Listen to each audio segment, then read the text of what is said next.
HRC music की audio video सबसे पहले देखने के लिए लाल बटन दबाकर हमारे चैनल को सब्सक्राइब करें और घंटी के निशान को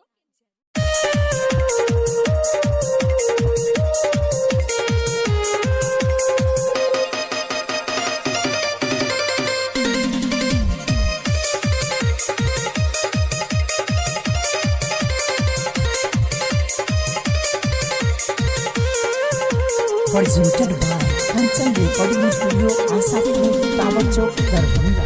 करे न जायब सैया गेहूँ के कटनी, करे न जायब राजा गेहूँ के कटनी।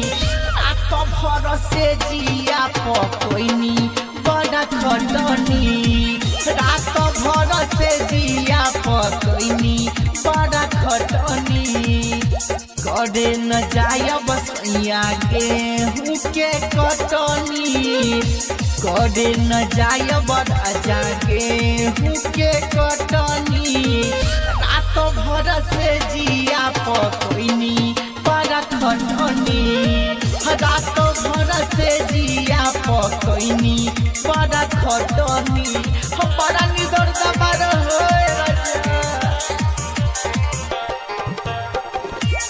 Presented by Kanchan Recording Studio, Asapur, Tower Chowk, Darbhanga। रात भर के जागल हमारा आब भाई, खाना बनाब पड़तई खेत कैसे जाई ए राजा।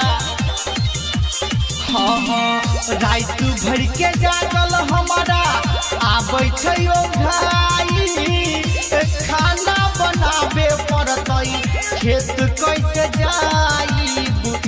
भरना लगा दी न तो दे दी खेत पटनी, भरना लगा दी न तो दे दी खेत पटनी।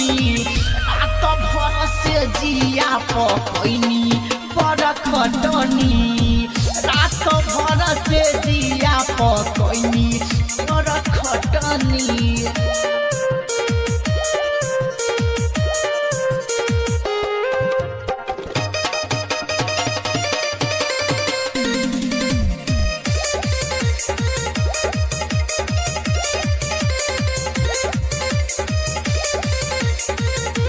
Presented by Kanchan Recording Studio, Asapur, Tower Chowk, Darbhanga। Raghav राज सैयाब दुख न सहाई, ननद बुला दी घर लइका खेलाई ए राजा।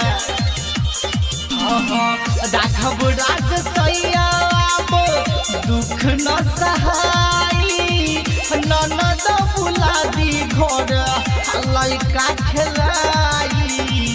राइटर हरीश चंद्र के कही कही थकनी, बजरंगी बीकेसी के कही कही थकनी।